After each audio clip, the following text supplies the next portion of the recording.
जय श्री राम साथियों। आज हम बात करेंगे रघुवंश।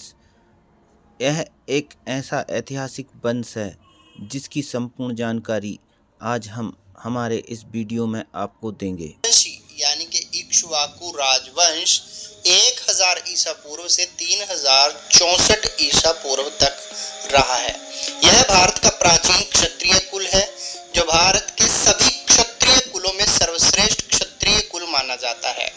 ऐतिहासिक दृष्टि से रघु मर्यादा, सत्य, चरित्र, वचन पालन, त्याग, तप, ताप व शौर्य का प्रतीक रहा है। अयोध्या के सूर्यवंशी सम्राट रघु ने इस वंश की नींव रखी थी। रघुवंशी का अर्थ है रघु के वंशज, अर्थात सम्राट रघु के वंशज रघुवंशी कहलाते हैं। बौद्ध काल तक रघुवंशियों को इक्ष्वाकु, रघुवंशी तथा सूर्यवंशी क्षत्रिय कहा जाता था।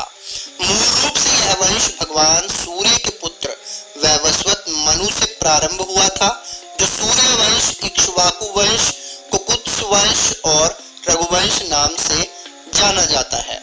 आदिकाल में ब्रह्मा जी ने भगवान सूर्य के पुत्र वैवस्वत मनु को पृथ्वी का प्रथम राजा बनाया था। भगवान सूर्य के पुत्र होने के कारण मनु जी सूर्यवंशी कहलाए तथा इनसे चला यह वंश सूर्यवंश कहलाया। अयोध्या के सूर्यवंश के आगे चलकर प्रतापी राजा रघु हुए। राजा रघु से यह वंश रघुवंश कहलाया। इस वंश में इक्ष्वाकु, कुकुत्स्थ, हरिश्चंद्र, मांधाता, सगर, भगीरथ, अम्बरीश, दिलीप, रघु, दशरथ और श्री राम जी जैसे प्रतापी राजा हुए हैं। रघुवंशियों के कुछ राजाओं का वर्णन रघुवंश काव्य में दिया गया है। भारत का इतिहास 700 ईसा पूर्व से प्रमाणित व सतत रूप से प्राप्त होता है। इस समय का विवरण अष्टाध्यायी सूत्र, अंगुत्तर निकाय, भगवती सूत्र आदि ग्रंथों में मिलता है। 700 ईसा पूर्व में भारत जनपदों में बटा था। इस समय भारत में 16 महाजनपद और इनके अंतर्गत बहुत सारे छोटे छोटे जनपद थे। इनमें अवंती, मगध, वत्स और कौशल महाजनपद प्रमुख थे। कौशल जनपद पर इक्ष्वाकु वंशी रघुवंश राजा राहुल यानी कि महाकोशला का शासन था।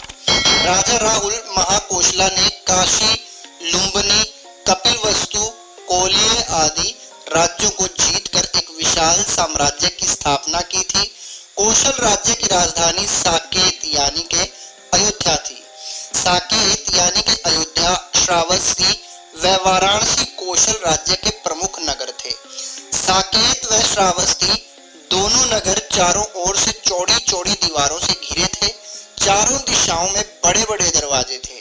दरवाजे बड़े बड़े, चौड़े व ऊंचे थे, जिन पर सुंदर नक्काशी थी। नगरों में चौड़े चौड़े मार्ग थे।